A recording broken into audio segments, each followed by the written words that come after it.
All right, so we're diving straight in to a pretty heavy event that happened this week, a helicopter crash right near Manhattan's West Side, Yeah, into the Hudson River, no less. right into the Hudson. Yeah. This happened on Thursday afternoon.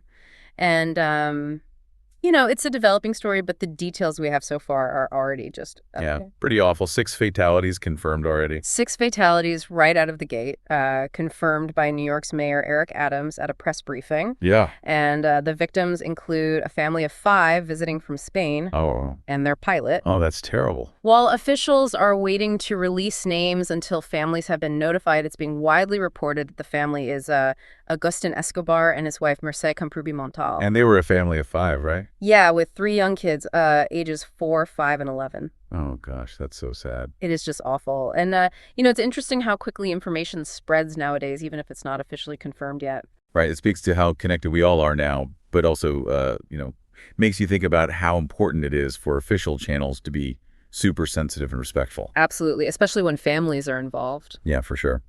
And, we're waiting on that official confirmation from the authorities, folks like Police Commissioner Jessica Tisch. But even without those names, the details coming out about the crash itself are pretty disturbing. Yeah, what have you heard? Well, there's video footage reportedly showing the helicopter spinning totally out of control. It flips upside down and then just plunges straight into the river. Wow, spinning out of control. It just makes you think about like a sudden mechanical failure or something, right? Right, exactly. And officials have said it had just turned by the George Washington Bridge and was going along the New Jersey shoreline when it went down, so just a complete loss of control. Sounds like whatever happened fast. Yeah, it does. And in a situation like that in the water, rescue operations must be so difficult. Yeah, especially in a river like the Hudson. Yeah, I mean, you got currents, you've got the submerged aircraft.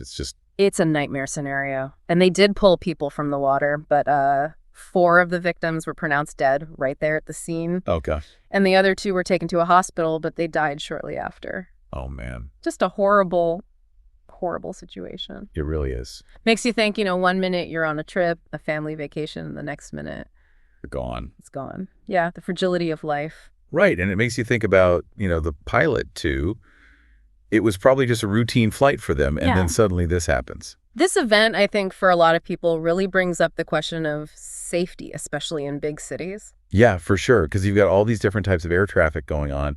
Commercial flights, private planes, helicopters for tours. And all happening in a super condensed area over a dense population on the ground. Right, so how do we make sure that's all safe? What kind of regulations are in place? Are they being followed? Those are questions worth asking for anyone living in or visiting a big city. Exactly. And I think the impact of this event goes way beyond those directly involved, too. Of course, you've got the families who are grieving, but then there's the wider community as well. Everyone who witnessed this, everyone who uses these types of transportation, everyone who lives in a city with this kind of air traffic overhead. Absolutely. Everyone's going to be thinking about it and maybe even looking into things a bit more. Yep, the safety of helicopter tours. Right. Are they properly regulated? Are there enough safeguards in place? What are the common causes of helicopter accidents? Those kinds of things.